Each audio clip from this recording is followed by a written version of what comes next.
नमस्कार, आप देख रहे हैं समाचार। आपके साथ मैं हूं पराक्रम सिंह शेखावत। समाचार की शुरुआत करेंगे सुर्खियों के साथ। देश भर में असत्य पर सत्य की विजय का प्रतीक दशहरे की धूम। राष्ट्रपति और प्रधानमंत्री ने दिल्ली में रावण दहन कार्यक्रम में शिरकत की। मारा तीर, धू धू कर जला रावण। रक्षा मंत्री राजनाथ सिंह ने की शस्त्र पूजा।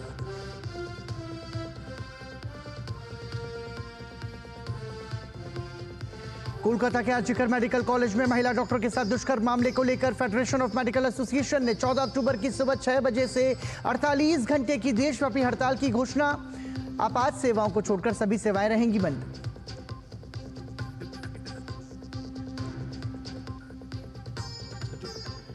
मुंबई में अजीत पवार के एनसीपी गुट के नेता बाबा सिद्दीकी को अज्ञात हमलावरों ने गोली मारकर उनकी हत्या की। गोली मारने के पीछे का मकसद अभी भी स्पष्ट नहीं। पुलिस मामले की जांच में जुटी।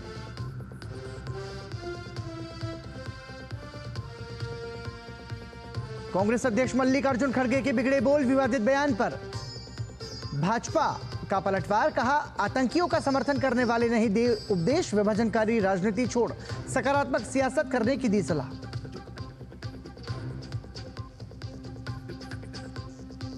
सत्रह अक्टूबर को लगातार तीसरी बार हरियाणा में बनेगी भाजपा सरकार।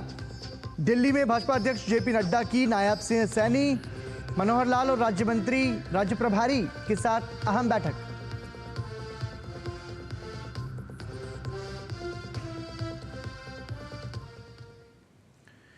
और एनसीपी अजीत पवार गुट के नेता बाबा सिद्दीकी की गोली मारकर हत्या कर दी गई। बाबा सिद्दीकी को उनके बेटे जीशान सिद्दीकी के जनसंपर्क कार्यालय के पास बांद्रा ईस्ट में हमलावरों ने गोली मारकर हत्या कर दी। मुंबई पुलिस के अनुसार बाबा सिद्दीकी को तुरंत घायल अवस्था में लीलावती अस्पताल में भर्ती कराया गया, जहां उन्हें मृत घोषित कर दिया गया। पुलिस ने हमले की जांच शुरू कर दी है, लेकिन गोली चलाने के पीछे का मकसद अब भी स्पष्ट नहीं है। बढ़ते हैं अगली खबर की ओर। राष्ट्रपति द्रौपदी मुर्मू और प्रधानमंत्री नरेंद्र मोदी ने दिल्ली के माधवदास पार्क में विजयादशमी उत्सव में शिरकत की। राष्ट्रपति और प्रधानमंत्री ने ऐतिहासिक रामलीला के मंचन का अवलोकन भी किया। राष्ट्रपति और प्रधानमंत्री ने रामलीला में भगवान राम, लक्ष्मण और हनुमान के किरदार निभा रहे कलाकारों की तिलक आरती की, साथ ही उन पर पुष्प न्यौछावर किए। विजयादशमी उत्सव में बुराई पर अच्छाई की विजय के संदेश के साथ रावण, कुंभकर्ण और मेघनाद के पुतलों का दहन किया गया।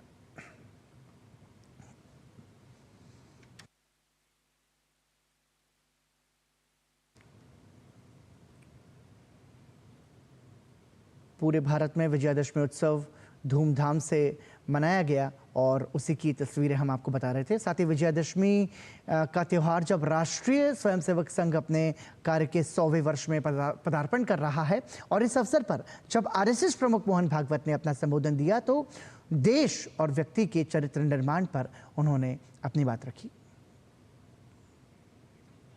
मोहन भागवत का विजयदशमी पर संबोधन समाज के सभी वर्गों को साथ लेकर आगे बढ़ने के संदेश पर आधारित रहा। भागवत ने जोर देकर कहा कि वंचित वर्गों का साथ सुनिश्चित करने के लिए सभी को आगे आना चाहिए। उन्होंने इस बात पर चिंता जताई कि अलग अलग समूहों की पहचान में बंध कर महापुरुषों तक का बंटवारा कर लिया जाता है। उन्होंने एक स्वस्थ और सशक्त समाज के लिए सामाजिक सौहार्द और विभिन्न वर्गों के बीच सद्भावना को पहली शर्त बताया। समाज के स्वस्थ स्थिति की पहली शर्त है सामाजिक समरसता और सद्भावना। इसके बिना संगठन संभव नहीं। कुछ प्रतीकात्मक कार्यक्रम कर लिए तो समरसता सद्भावना नहीं आती है। व्यक्तिगत स्तर पर, पारिवारिक स्तर पर काम करना पड़ता है। ये विषमता इतनी विचित्र हो गई कि हमने अपने संतों को, देवों को, सबको बांट लिया। वाल्मीकि जयंती वाल्मीकि बस्ती में ही क्यों हो? वाल्मीकि ने रामायण तो पूरे हिंदू समाज के लिए लिखा, तो भगवान वाल्मीकि की जयंती सब मिलकर मनाए। सरसंघचालक ने अपने संबोधन में महिला सुरक्षा के मुद्दे को प्रमुखता से रेखांकित करते हुए कोलकाता रेप मर्डर कांड पर भी चर्चा की। इस घटना को बेहद शर्मनाक बताते हुए अपराधियों और सत्ता की साठगांठ को कसूरवार करार दिया। कलकत्ता में जो हुआ आरजीकर अस्पताल में, लज्जाजनक घटना है, हम सबको कलंकित करने वाली घटना। वहां जिस प्रकार से टालमटाल का प्रयास हुआ, अपराधियों को संरक्षण देने का प्रयास हुआ, जो अपसंस्कृति फैली है उसके साथ अपराध और राजनीति का जो गठबंधन हो गया है, उसके ये परिणाम है। बांग्लादेश में अल्पसंख्यकों की सुरक्षा को लेकर चिंता की गूंज भी मोहन भागवत के संबोधन में सुनाई दी। भागवत ने कहा कि वहां हिंदुओं पर अत्याचार करने की परंपरा दोहराई गई है। बांग्लादेश में क्या हुआ, उसके कुछ तात्कालिक कारण और पहलू है, ये बात ठीक है, लेकिन इतना बड़ा उत्पात तो उससे नहीं होता कि उस उत्पात के कारण वहां के हिंदू समाज पर जो अत्याचार बार बार होते हैं उस परंपरा को फिर से दोहराया गया। इस अवसर पर नागपुर स्थित राष्ट्रीय स्वयंसेवक संघ के मुख्यालय में सहसंचालक डॉक्टर मोहन भागवत ने शस्त्र पूजा की। पद्म भूषण और पूर्व इसरो प्रमुख के राधाकृष्णन भी इस कार्यक्रम के मुख्य अतिथि के रूप में मौजूद रहे। योगेश शीतल के साथ bureau report, DD news.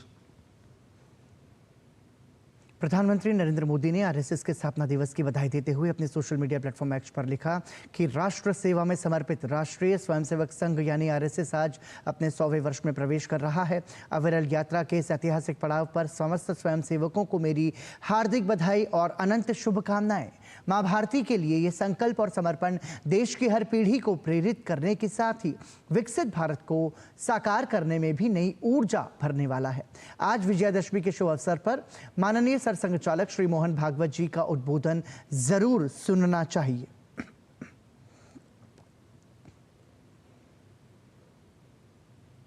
Vijayadashami का पर्व आज देश भर में धूमधाम से मनाया जा रहा है। बुराई पर अच्छाई की जीत के प्रतीक के पर्व दशहरा पर देश भर में रावण, कुंभकर्ण और मेघनाथ के पुतले जलाए गए। उत्तर से लेकर दक्षिण तक विजयादशमी की धूम रही। कैसे, दिखाते हैं आपको। दशहरे का पर्व पारंपरिक हर्षोल्लास के साथ पूरे देश में मनाया गया। यह दिन बुराई पर अच्छाई, असत्य पर सत्य और अन्याय पर न्याय की विजय का प्रतीक है। भगवान राम ने दशमी के दिन ही रावण का वध कर विजय प्राप्त की थी और देवी दुर्गा ने 9 रात्रि और 10 दिन के युद्ध के बाद महिषासुर पर विजय प्राप्त की थी। इसके प्रतीक के तौर पर देश के अलग अलग हिस्सों में रावण दहन का कार्यक्रम पारंपरिक आस्था और विश्वास के साथ मनाया गया। चंडीगढ़ में विजयादशमी के अवसर पर रावण का पुतला दहन किया गया। वहीं पंचकुला में भी रावण दहन का आयोजन किया गया। इस मौके पर हरियाणा के मुख्यमंत्री नायब सिंह सैनी भी उपस्थित रहे। देहरादून में भी रावण दहन का आयोजन किया गया। पटना के प्रसिद्ध गांधी मैदान में भी बुराई पर अच्छाई के प्रतीक के रूप में रावण दहन का आयोजन किया गया। इस मौके पर बिहार के मुख्यमंत्री नीतीश कुमार और उप मुख्यमंत्री सम्राट चौधरी पटना दशहरा समारोह में शामिल हुए। वहीं रांची में रावण दहन का आयोजन किया गया। राज्य के मुख्यमंत्री कार्यक्रम में शामिल हुए। जम्मू कश्मीर के डोडा में विजयादशमी के अवसर पर असत्य पर सत्य के जीत में रावण, मेघनाथ और कुंभकर्ण का पुतला दहन किया गया। वहीं जम्मू में विजयादशमी के अवसर पर परेड ग्राउंड में रावण का पुतला जलाया गया। श्रीनगर के एसके स्टेडियम में भी रावण का 30 फुट ऊंचा पुतला दहन किया गया। इस मौके पर नेशनल कॉन्फ्रेंस के अध्यक्ष फारूक अब्दुल्ला भी उपस्थित रहे। कर्नाटक के मैसूर में दशहरे का त्योहार कुछ अलग ही ढंग से मनाया जाता है। यहाँ न राम होते हैं, न ही रावण का पुतला जलाया जाता है, बल्कि देवी चामुंडा के राक्षस महिषासुर का वध करने पर धूमधाम से दशहरा मनाया जाता है। सोने चांदी से सजे हाथियों का काफिला मैसूर राजमहल से निकला। दशहरा का पर्व असत्य पर सत्य की जीत का उत्सव है। यह हमें ईमानदारी और सच्चाई के मूल्यों के साथ जीने के लिए प्रेरित करता है। दशहरा भगवान राम के जीवन और उनके कार्यों से दिखाए गए धार्मिक और सैद्धांतिक मार्ग का उत्सव है। ये पर्व अच्छाई और सद्भाव को बढ़ावा देने का मौका है। Bureau report, DD news.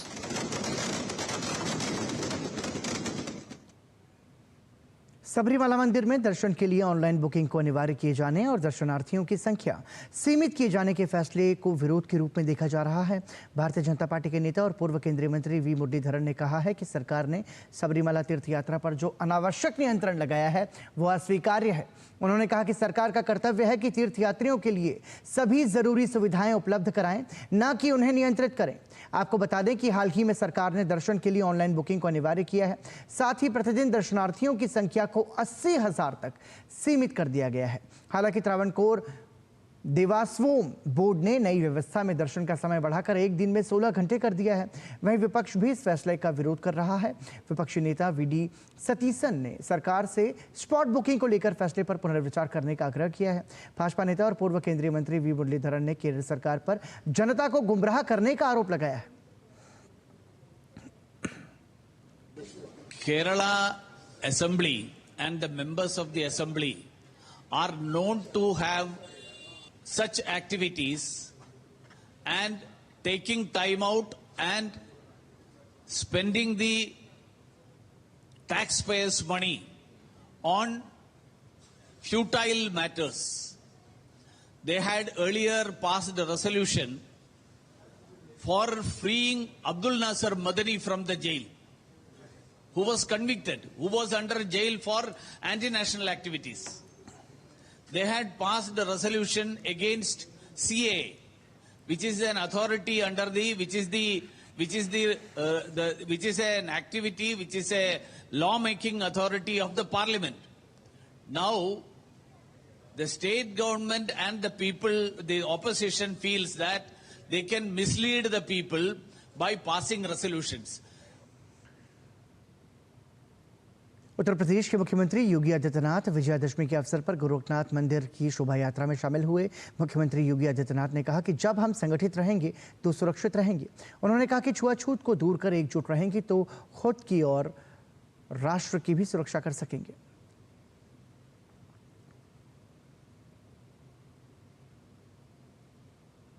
जाति का ये दायित्व बनता है।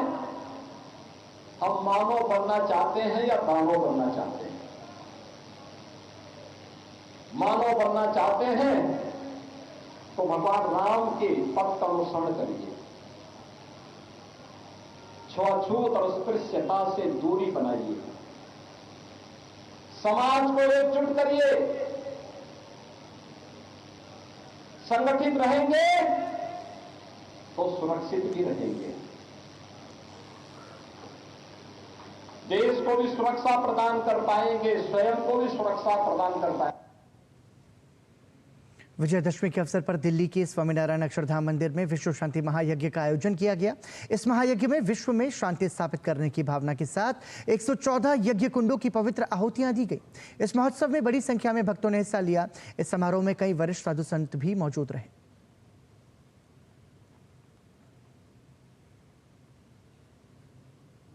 शांति शांति।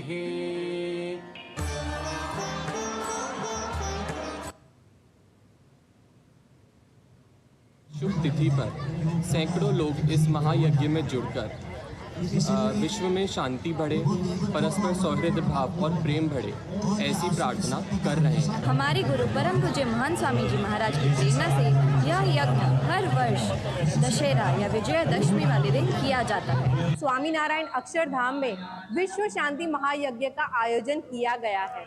अत्र तत्र सर्वत्र सभी प्रकार से शांति रहे, इस शुभ आशय से यह विशालकाय यज्ञ का आयोजन किया गया है, जिसमें सभी हरि भक्तों ने बढ़ चढ़कर हिस्सा लिया है।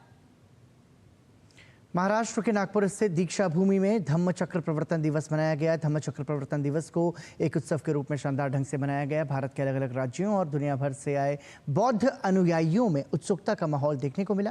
वहीं कई अनुयायियों ने बौद्ध धर्म ग्रहण कर नैतिकता, समानता, बंधुत्व, न्याय को अपने जीवन में शामिल करने का संकल्प लिया। आपको बता दें कि डॉक्टर बाबा साहब आम्बेडकर ने भी विजयादशमी के दिन ही 1956 में नागपुर में अपने लाखों अनुयायियों के साथ बौद्ध धर्म अपनाया था। आइए सुनते हैं क्या कुछ कहा बौद्ध धर्म से जुड़े अनुयायियों ने। डॉक्टर बाबा साहब आम्बेडकर आए, वो जाति से ग्रस्त थे। एक इंसान होकर इंसानों के बीच में दीवारें थी, क्योंकि प्राणी से भी ज्यादा, पशु से भी बेहतर इनका जीवन था। क्यों कुत्ते, बिल्ली, सुअर और भैंसे भी पानी में बैठ सकते, उसमें छू नहीं सकते थे। यह स्थिति थी। कपड़े पहनने का या कुछ कार्य करने का अधिकार नहीं था। बाबा साहब को अंग्रेज आए। अंग्रेजों ने जब रेजिमेंट बनाया, महारेजिमेंट, उनके फादर सूबेदार बने और उनके बाद में उन्होंने पढ़ने का अधिकार मिला। और वो सयाजीराव गायकवाड़ जी वगैरह थे, साहू महाराज जी, उन्होंने वजीफा देकर बाहर पढ़ने के लिए भेजा। उन्होंने बहुत सारी डिग्रियाँ ली, यानी LLB 12 तक, MA बहुत सारी उन्होंने। इकोनॉमिक्स से आपको रुपीज़ प्रॉब्लम ऑफ रुपीज ये भी उन्होंने दिया, रिजर्व बैंक उन्होंने दिया।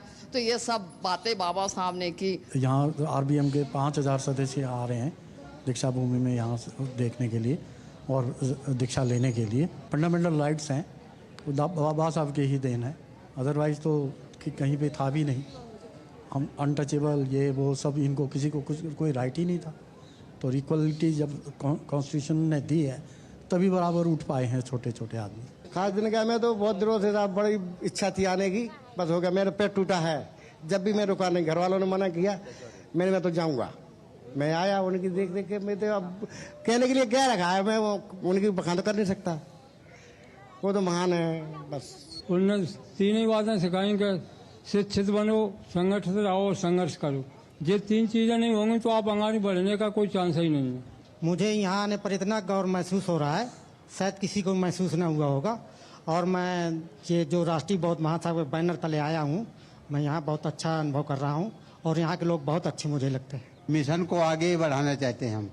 मिशन को, जो अधूरा मिशन है उसको आगे बढ़ाने की कोशिश, कोई प्रयास में है। बहुत अच्छा महसूस हो रहा है हमें। हमने अच्छे बाबा साहब के पथ में चलना है। हमें महिलाओं के लिए खासकर ये जानना बहुत ज़रूरी है कि हमारे बाबा साहब ने हमारे लिए क्या किया। आज जो हम यहाँ पे बोल रहे हैं, खड़े हैं, उन्हीं की देन है। बाबा साहब की पावन धरती पर हम बार बार कोटि कोटि नमन करती हूँ कि हम सब लोग ऐसे ही हमारे लोगों के साथ उमंग बनी रहे और हम इस पावन धरती पर हमेशा आते रहें और लोगों को जागरूक करते रहें। हर साल आता हूँ क्योंकि मेरा दलित समाज एक, यहाँ हमारे बाबा ने उसके बेटे को खोके उन्होंने हमारे को इतना अन्नदान दिया, हमारे को इतना स्वेच्छा दिया, हमारे बहनों को इतना ये दिया, बोल के हमारे को ये आंसू बहकाती है। मगर उसको हम बाबा को कोटि कोटि हमारा प्रणाम कभी भी रहेगा और भी रहेगा, मरे तक भी रहेगा। बाबा साहब शिक्षा के लिए जो उन्होंने बोला है, तो हम शिक्षा को लाने के बाद ही, उनके अमल करने के बाद ही हम अपने जॉब भी करते हैं और बाबा साहब के मिशन को आगे बढ़ाते हैं। कोलकाता के आरजीकर मेडिकल कॉलेज में महिला डॉक्टर के साथ रेप और हत्या को लेकर आक्रोश थमने का नाम नहीं ले रहा है। कोलकाता में हड़ताल पर बैठे डॉक्टरों के समर्थन के लिए फेडरेशन ऑफ मेडिकल एसोसिएशन मैदान में आ गया है। जूनियर डॉक्टर की अनसुनी और बिगड़ते स्वास्थ्य को देखते हुए फीमा ने देशव्यापी हड़ताल का ऐलान किया है। फेडरेशन ऑफ मेडिकल एसोसिएशन ने 14 अक्टूबर की सुबह 6 बजे से 48 घंटे की देशव्यापी हड़ताल की घोषणा की है। इस दौरान आपात सेवाओं को छोड़कर सभी सेवाएं बंद रहेंगी। हड़ताल में सभी सरकारी और निजी संस्थान में काम कर रहे चिकित्सक हिस्सा लेंगे। फीमा की ओर से जारी एक बयान में कहा गया है कि हड़ताल की अवधि सरकार की प्रतिक्रिया पर निर्भर करती है। यदि सरकार समय पर प्रतिक्रिया देती है तो सेवाएं फिर से शुरू हो जाएंगी। अनदेखी की स्थिति में हड़ताल को आगे बढ़ाया जा सकता है। विदेश मंत्रालय ने बांग्लादेश के ढाका में तांती बाजार में पूजा मंडप पर हमले और जोगेश्वरी काली मंदिर में चोरी की घटनाओं की निंदा की है। विदेश मंत्रालय के प्रवक्ता रणधीर जायसवाल ने अपने सोशल मीडिया प्लेटफॉर्म एक्स पर लिखा कि पिछले कुछ दिनों से बांग्लादेश में मंदिरों और देवताओं को अपवित्र करने और नुकसान पहुंचाने का एक पैटर्न देखा जा रहा है। विदेश मंत्रालय ने कहा कि हम बांग्लादेश सरकार से हिंदुओं और सभी अल्पसंख्यकों और उनके पूजा स्थलों को खासकर इस शुभ त्योहार के समय सुरक्षा सुनिश्चित करने की अपील करते हैं।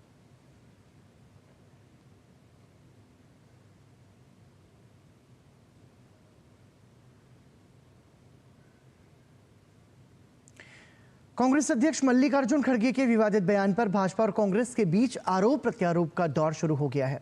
खड़गे के विवादित बयान की निंदा करते हुए केंद्रीय मंत्री गिरिराज सिंह ने कहा कि आतंकवादियों का समर्थन करने वाले लोग ही दूसरों को उपदेश देते हैं। जिंदगी भर हमने तो देखा नहीं कि क्या जो लोग आतंकवादी को साथ देते हैं और वही दूसरे को कहते हैं, अपने दिल से जानिए पराया दिल का हाल। भाजपा पर कांग्रेस अध्यक्ष के दिए गए विवादित बयान पर भाजपा प्रवक्ता प्रदीप भंडारी ने तीखी प्रतिक्रिया की है। उन्होंने कहा कि आज कांग्रेस के साथ कोई भी नहीं खड़ा है। साथ ही उन्होंने कांग्रेस अध्यक्ष से विभाजनकारी राजनीति की बजाय सकारात्मक राजनीति करने की बात कही। खड़गे जी का जो बयान है वो दर्शाता है कि ज़मीन पे ना दलित, ना किसान, ना महिलाएं, ना पहलवान, भारत का कोई नागरिक कांग्रेस पार्टी के साथ में नहीं खड़ा है। अगर किसी ने संविधान को तहस-नहस किया था तो कांग्रेस पार्टी ने किया था जब कांग्रेस पार्टी ने इमरजेंसी लागू करी थी। किसी ने अगर दलितों का अपमान किया था हरियाणा में तो जब हुड्डा जी की सरकार थी तब दलितों का अपमान हुआ था। मैं खड़गे जी को कहना चाहता हूं कि जितनी वो एनर्जी विभाजनकारी राजनीति में लगाते हैं, राहुल गांधी की डिवाइड एंड रूल राजनीति में लगाते हैं, अगर वो पॉजिटिव राजनीति में लगाते तो कुछ जनता उनको सपोर्ट कर पाती। आज जनता के सामने दो मॉडल हैं, प्रधानमंत्री नरेंद्र मोदी जी का विकसित भारत का मॉडल और राहुल गांधी और कांग्रेस पार्टी का विभाजनकारी मॉडल। 17 अक्टूबर को हरियाणा में नई सरकार का गठन होगा। भाजपा सरकार के मंत्रिमंडल का शपथ ग्रहण पंचकूला के सेक्टर 5 स्थित परेड ग्राउंड में होगा। इसके लिए तैयारियां जोरों पर हैं। शपथ ग्रहण समारोह में भाजपा के शीर्ष नेतृत्व समेत 50,000 से अधिक लोगों के शिरकत करने की उम्मीद है। हरियाणा में जीत के ऐतिहासिक हैट्रिक के बाद 17 अक्टूबर को एक बार फिर भाजपा सरकार का गठन होगा। पंचकूला के सेक्टर 5 स्थित परेड ग्राउंड में मंत्रिमंडल का शपथ ग्रहण होगा। कार्यक्रम में 50,000 से ज्यादा लोगों के शामिल होने की उम्मीद जताई जा रही है, जिसे लेकर सभी तैयारियां जोरों पर है। शपथ ग्रहण समारोह में भाजपा के शीर्ष नेतृत्व के शामिल होने की उम्मीद है। 17 तारीख को प्रधानमंत्री जी का नोट हमको मिल गया है, तो 17 तारीख को पंचकुला में और मुख्यमंत्री जी और अन्य जो मंत्रिमंडल के साथी हैं उन सब का शपथ ग्रहण समारोह पंचकुला में होगा। सरकार गठन की तैयारियों के बीच दिल्ली में